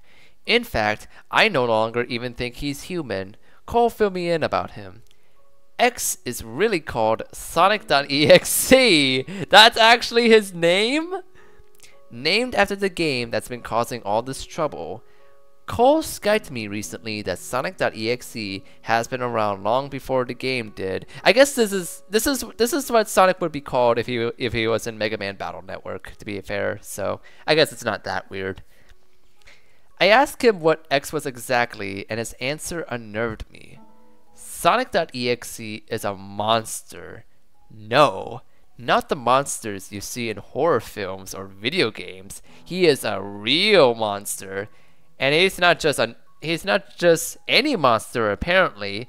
Cole told me that X is a supernatural being from another dimension. How fucking crazy is that? But it's true. It has to be. X has his power to control all the reality in his realm, and he is unable to do the same in our world because he can't enter it. All this could have been avoided if Kyle was running Linux. Yeah. Like, come on, Kyle. Not Kyle. Wait. Now I'm confused. Like, how long has this been going on, this whole Sonic.exe murders? Was Tom even aware of this? Was Kyle aware of this? I'm glad this local police department are experts in interdimensional travel. Yeah. So some time ago, someone made a game disc that would serve as a window between X's worlds and ours. Anyone who plays it gets a front row seat of what X's dimension looks like. And it is hell! Not literally hell, but pretty freaking close. Over time, after someone plays X's game, X sends out a plushie of Sonic to act as a spy for him. Then when the time is right, X is able to open the window for a short time and pull people into this world where they are trapped forever. Oh my god. This is how he's able to kill people so easily without anybody noticing. He comes out of the computer, pulls the souls out of the person's body, and then goes back into the computer to retreat into his dimension. There, he can make the soul he captured his slave for all eternity. Is the plushie officially licensed or a bootleg? I don't know. Man. If I was told about this long ago, I would not have believed it. But now I'm straight up convinced. Everything Cole has told me is the truth so far, and right now I am writing down all that he's telling me, just in case any of this information becomes useful. This is getting spooky. 6:03 p.m. Chelsea, I like the fact that he's not writing dates. That's nice, actually. Cole told me that he has to go. He'll probably get in trouble if he gets caught talking to me, but he says he'll Skype me again soon. Until then, I'm asked to write down the names of any potential victims this time. I am also asked to keep an eye out. The cult is getting suspicious. 4:30 p.m. 29th murder, and no word from Cole yet. I nearly escaped for a few members of the cult, and anybody that might be involved. What, is he getting chased by cult members? I can't trust anyone now. I need to stay in my apartment more often so no one finds me. The person killed this time was a middle-aged guy named Paul. He was very paranoid of the outside world, and anything could traumatize the poor guy. Apparently, he had a Sonic Adventure 2 game to stay sane, and he always played as Dr. Eggman. I betcha X has made the poor man a vegetable in his world by now. Okay, who the fuck is Paul? Is this a reference to something? Oh yeah, nobody's gonna look for someone in their home. Yeah. May 4th. I just realized something. Why is it that the chief tried to get me off of the job? Why did he confiscate the damn game disc? Why has he been practically intercepting every one of mine and Chelsea's moves in his case? I'll tell you why. He's in on this. He's working for the cult of X. It's the only explanation. He took the game disc so that way the cult could use it to continue with the killings. But the boss, oh the boss, he can't be involved in this too. He's been mine and Chelsea's friend for years.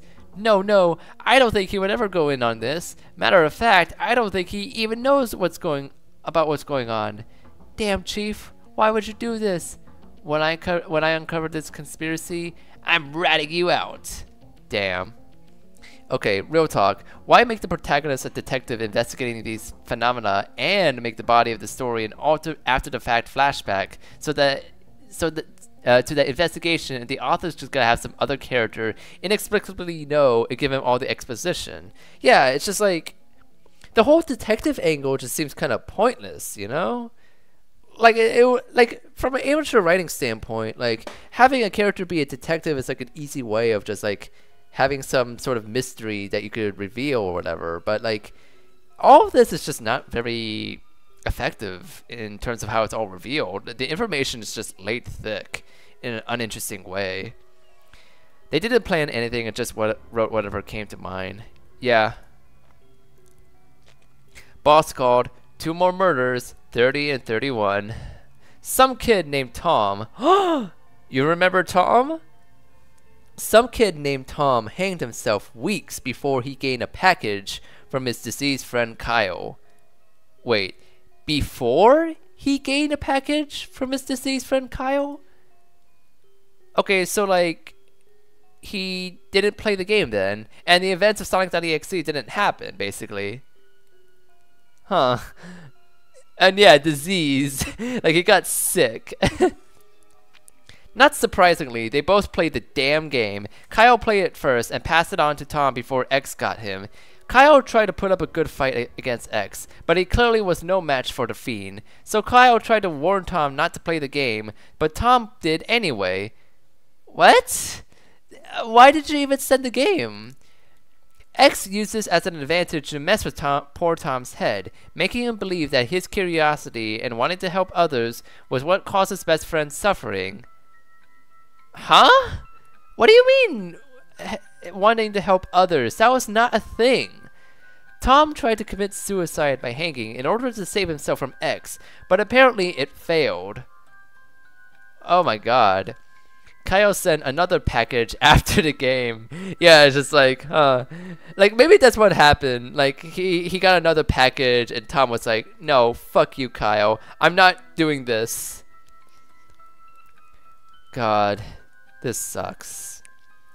X is not only dangerous and powerful, he is downright sadistic and insane. He thinks that all the horrific things he's done is all part of some silly game.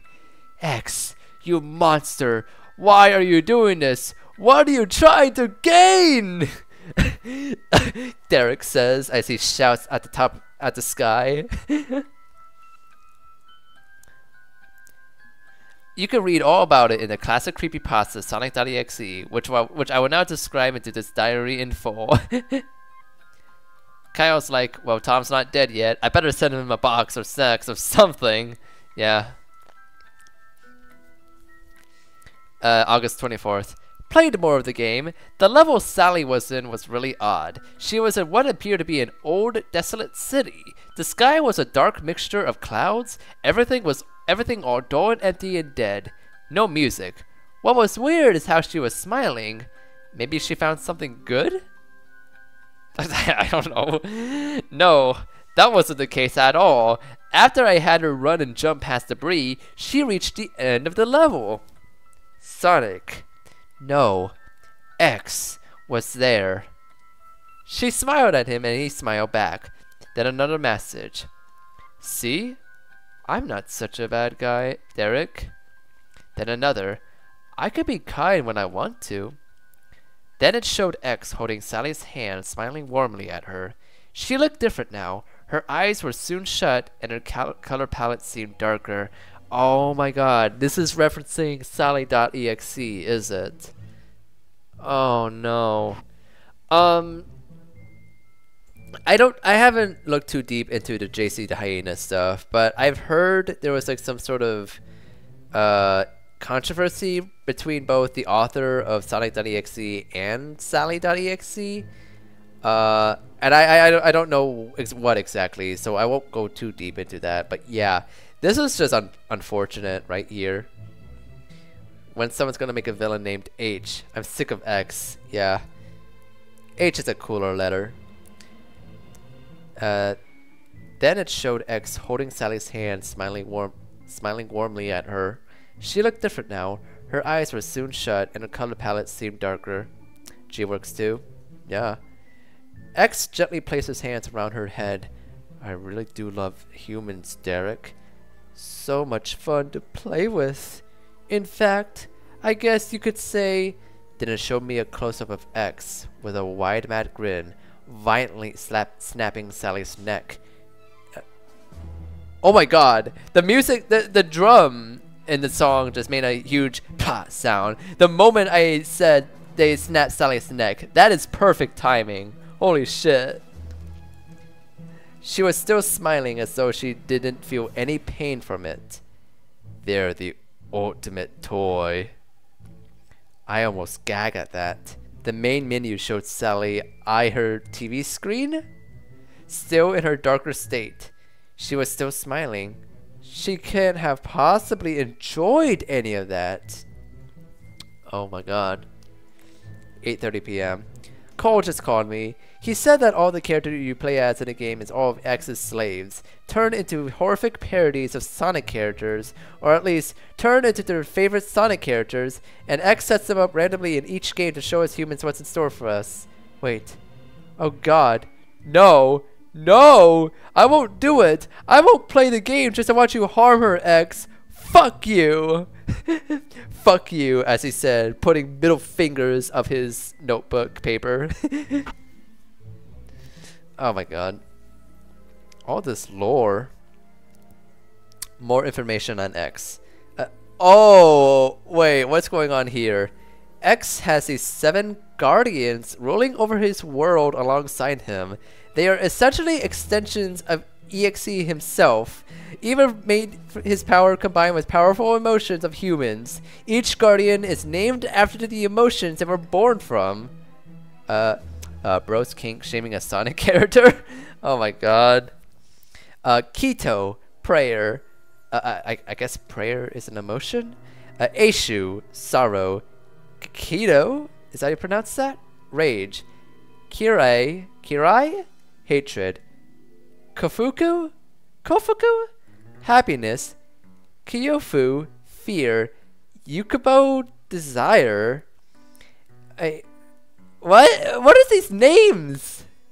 X created these beings to not only maintain order in his world, but to cause troubles in ours.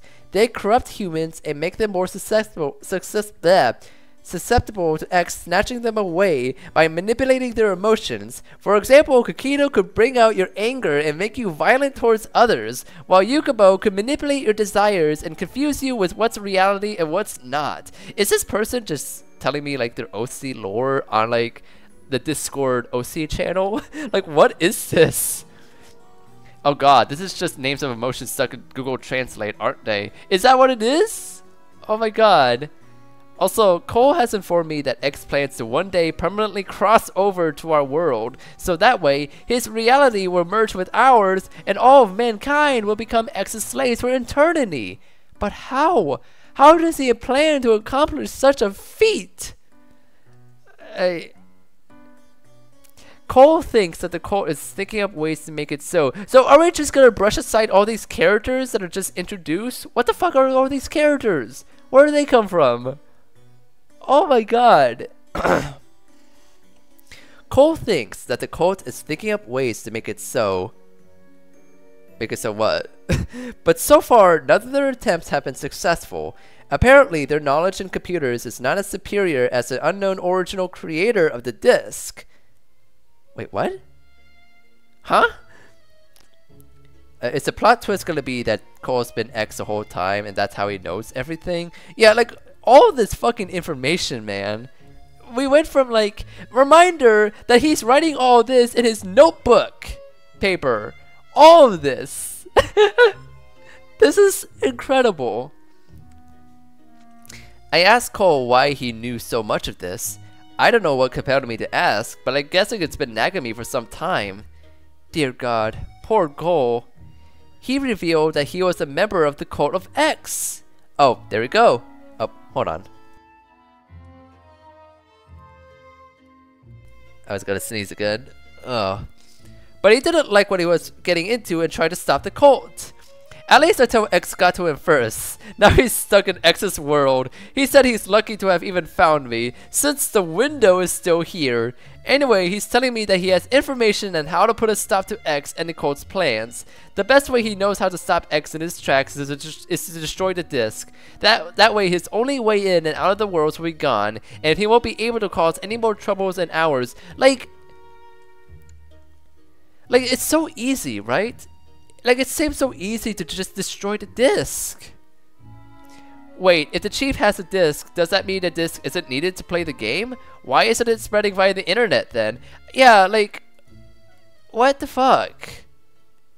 I mean, like, that would be more effective, wouldn't it? Like, you could spread the game online, you reach more people. What is with this convoluted setup of, like, you gotta give a disc to a bunch of people? Like,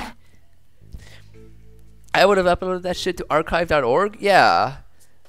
Like, the cult did not think things through. But to be fair though, they did say that their knowledge on computers is not as in-depth as the original creator of the disc. So the creator of the disc is a separate party for the cult? Or something? God. 8:42 p.m. X got Cole. I was in the middle of talking with Cole while preparing, and then we got disconnected. When it reconnected, Cole's username changed to X. X told me that Cole has been cheating and needs to be punished, and then he posted "ha" over and over and over and over. Like, ha, ha, ha, ha. God damn you, Sonic.exe, Derek says as he shakes his fist. My hand is still bleeding from shattering the screen, but I don't care. Not anymore. It's time to end this. I'm gonna go get that damn disc and destroy it. If I don't write back after this final entry, Well, let's just say that whoever finds this, whoever reads his diary, pleases find it as instructive as you can. Holy shit. The original creator of the disc who lived in medieval Japan, judging by the etymology of those names earlier. Yeah. Oh my god, this fucking story. Hold on, I gotta get my tissue box. I gotta blow my nose real quick, but Jesus Christ. This story is such a train wreck. I can't believe this is how you follow up the original Sonic.exe. Let me mute myself real quick.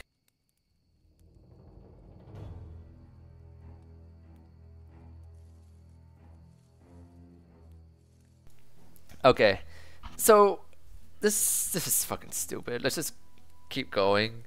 The one that was supposed to be fear translated to, according to Google Translated, extremely rich. Oh. Everything you read in my diary is the truth. X is a monster from another world, and the cult of X is conspiring to help him take over our world. This cannot happen. I hope that— oh, the TF2 music playing is very fitting. I hope that whoever finds this and tries to put an end to this madness, this is a game on a bigger scale, where it all spawns in an elaborate, chaotic game where the rules are being devised by the mind of a monster. Please, do whatever you can, friend. He must be stopped. Goodbye and good luck, Derek Green. That was Derek's last journal entry. He wrote this 3 weeks ago. Today is his birthday. And now he's dead. I wonder why he acted the way he was during these horrible events. I was worried about my friend, but I never bothered to find out why at the time. I feel so stupid. Derek tried to fight this battle alone and I did nothing. I haven't heard from Derek in 3 weeks, but yesterday I got an email from someone named Cole.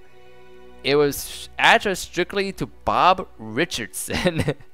That's a good name. That's my name. You have a good name.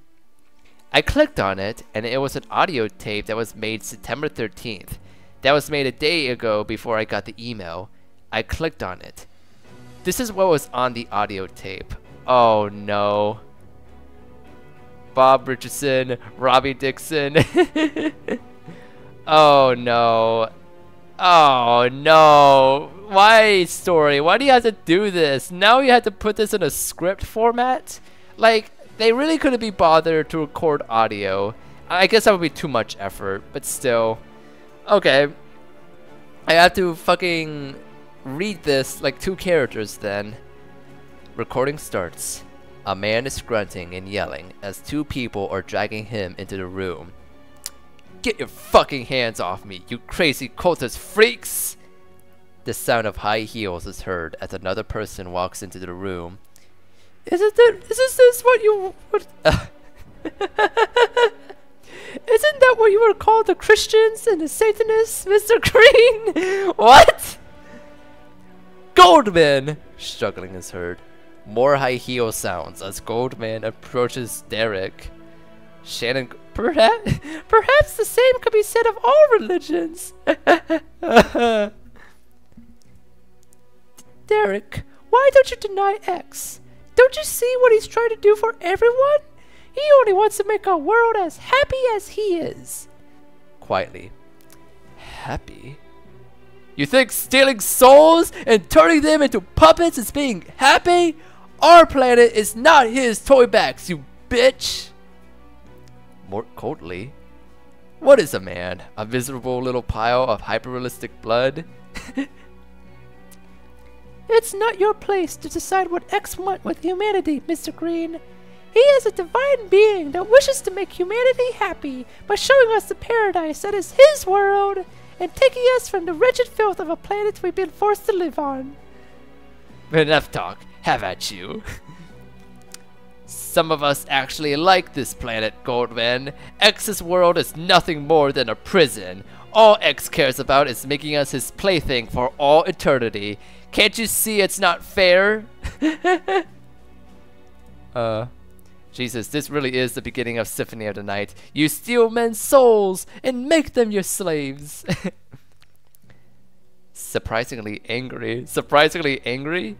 What do you know about what's not fair? More than you do, obviously. A loud slap is heard and Eric falls to the ground. Quietly. You fool! X chose me to be his most loyal because he knew I never really liked this planet. He knew I wanted to get rid of the stupidity humanity is causing. I'm perfectly okay with being X's slave if it means getting away from it all, getting the peace I finally deserve after all this time. And if everyone's gonna go with them, then too fucking bad. You're putting more emotion into this than Belmont's actor did in Symphony of the Night, to be honest. I try my best. Chuckling rather shaking. Whatever. It doesn't matter anyway, cause I'm going to stop you once and for all. Oh, are you now? With what, I presume? Derek pulls out something from his coat. With this, several gasps and murmurs are heard. Cole told me that the only way X can enter our world to collect more souls is with this. Well, no more. A loud snapping noise is heard. Silence is heard. Goldman starts laughing. So Cole told you that, huh? Ha! A smart boy, but even geniuses tend to get their information wrong. What? What do you mean? Easy. High heels again as Goldman walks across the room. It's true that X cannot enter our world unless someone places that disk into a computing system. But I'm curious, Mr. Green. The sound of Goldman pulling out something from her pocket. Whatever made you both think that disk in particular was the original? No, that can't be. A brilliant theory, I might add, but I'm afraid it's your last one, Detective. The sound of a disc being inserted into a CD drive is heard. No! Let me go! You can't do this! And then strange supernatural sounds are heard, and then the audio breaks up and distorts a bit. A new person is walking into the room as Derek is screaming for his life. Hi, Derek. No! Ready for round 2? Supernatural sounds. Then loud screeching noises are heard as the audio distorts more badly more. Derek is screaming, Sonic.exe is laughing as there is a loud tune playing sped up and in reverse, and a loud, fast drum-like rhythm booming loudly as the whole audio distorts and breaks up, finding anything static. Holy shit. Threat Level Midnight was actually a better script than this. After hearing this, I had never felt so hopeless. Both yeah, it's breakcore. It's just a fucking almond break playing over this reverse speed up tune. After hearing this, I never felt so hopeless. Both my friends are gone, taken from me. There's nothing I could do about this. I'm a useless cop after all. Hold on, let me click on this video. I want to check it out. Oh, I gotta watch this later. Oh my god. Hold on. Oop.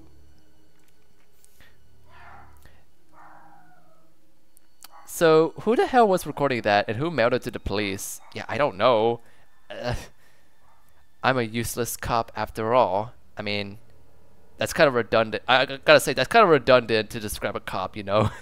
But I hope someday, someone, somewhere is able to put a stop to this, to do what I failed to do. I have to hope. I have to believe there's a chance at winning this. Because if there is no hope, no chance, Sonic.exe wins the game. Holy shit. Hello, fools read my username. Thank you so much for coming. Thank you so much for coming over to my stream. I just got done reading through Sonic.exe round 2, and the video that sounded is what was playing when he died. I gotta play that soon. Let me play this. 2, 3, 4. 1, 2. Oh, wait a minute. There's a copyright. Uh, I'll listen to it later. Oh my god. So yeah, that was Sonic.exe round 2. Holy shit. Holy shit, that was so bad. That was fucking awful. Like, the original Sonic.exe was also bad, but it was at least like fairly mundane, fairly down to earth. This whole thing is so ridiculous. Like, this is not a horror story at this point. Like, it's just so melodramatic. The writing is somehow worse, more grammatical mistakes, more misspellings, and it's just like the format is bad. The mystery angle of it is poorly explained. Like, this is just an awful story all around. Um, man. And sometimes I tell people that, like, yes, like, there is an official sequel to Sonic.exe, and people are always like, wait, what? Are you serious? Yeah, because this story really is not as popular as the first one. And imagine the look on people's faces if they did read this story and it's just all this insanity. Oh my god. Yeah, if I read this on my own, I would have felt ripped off. Yeah. Uh, but yeah, that's gonna be it for this stream. Thank you so much to anyone that came over to watch me read these really bad stories. I'm gonna raid someone if anyone is streaming. Sakura is streaming. I gotta raid them. If anyone wants to. But yeah, that was, as bad as that was, it was pretty fun to read the stories live. And I gotta say, like, the new headset. So, like, my headset has like these headphones that cover my whole ears, and it does kind of help in making me raise my voice more. I feel more confident in that regard. But I'm gonna start rating. But yeah, thank you so much to anyone that came over. A video game creepypasta is a fascinating subgenre because at least regular creepypastas often operate under the assumption that they're personal retellings. Video game creepypastas are under no such delusion. Yeah. Which kind of kills their impact right from the get-go. And the moral of the story was, X gonna give it to ya. Yeah. But yeah, thank you so much for watching. I hope you all have a good night. Thank you so much, and take care. Bye-bye.